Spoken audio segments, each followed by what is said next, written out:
Right, welcome back. We're going to do some more logic. This time we're going to be looking at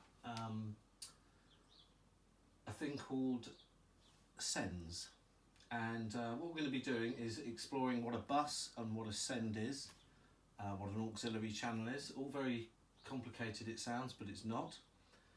We're going to be looking at automation, and basically I'm going to demonstrate it by basically dubbing up some drums. And by dubbing up I mean adding echo, adding reverb.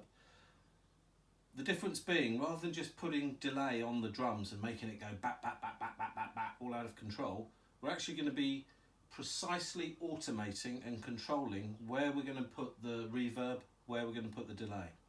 So I'm going to use this basic drum beat. There's already quite a lot of effects on there, but we're going to go a bit deeper into automation. So, if you look here, there's a thing called a send, and on the send, there's buses. Now, basically what we're doing is we're signing a separate channel for an effects unit. Rather than just putting that effects on all the time on that drum, we're actually saying we've got a separate channel, which gives us far much greater control. And it also means we can use that same effect on anything in this track. Now, on bus 1, it brings up the auxiliary track, which is basically the track that we're going to put the effect on. And now we insert, I'm going to insert, let's do a reverb first. So we'll go reverb space designer. Here we go. So here's the space designer. Let's put something funky on. Let's have a large space plate reverb or something. A snare plate, just as an example. Okay, now if this was on all the time, if it was inserted, it would sound like this. You know, it's in a cave. But what we want to do is we want to be able to just pick out a few snare hits.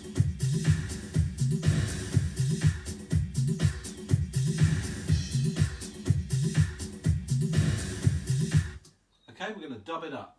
Now, A is for automation, so if we press A, up it comes, and if we click, by default, we're always given the volume first. But if we go up to the volume on the track here, and we go to automation main, and whatever we've put in on here, we can automate. So we can automate anything. We're going to be doing send auxiliary 1. Here it goes. So now,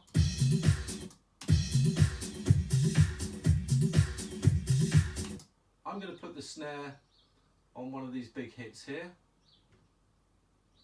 and we've got a nice purple. Now these are this automation, you put in nodes, and a node is like a hinge of a gate. In the if you just put one in, it'll be like that, but if you put 2 in, you can hinge it. You'll see what I mean now.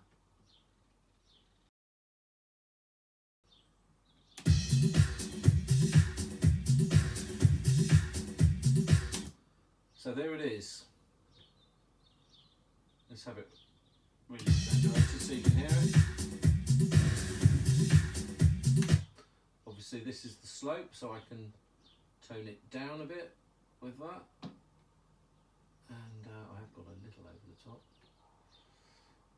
Now, obviously you can just keep on doing this to enhance consent. I'm actually going to add another one to bus 2, and this time I'm going to go tape delay,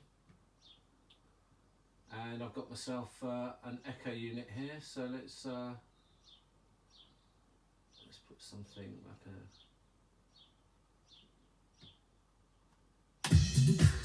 now.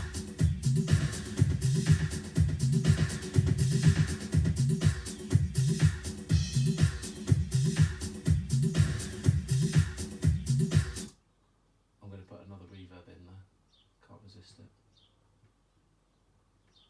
So I've got another reverb hit on the snare there. Now, if I want to add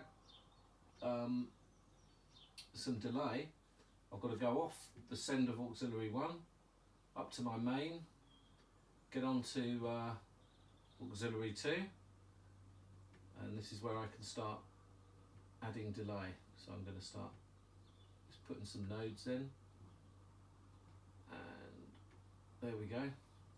If you use this little guy here, you can see all your automation. I don't know if you can see that. Let's have a look. Yeah, you can see all the automation there. So yeah, there's my reverbs and this is my delay. Let's just get a bit silly with the delay.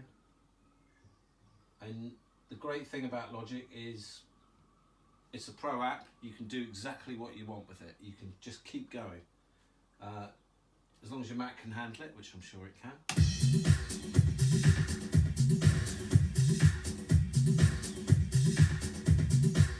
Let's make that ring on a bit more.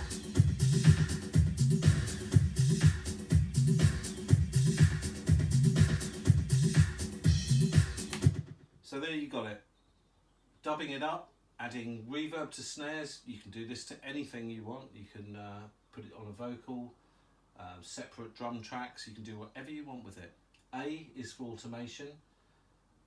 It's going to make your production a whole lot better. It sounds complicated, but it's absolutely as easy as anything. So get automating, guys.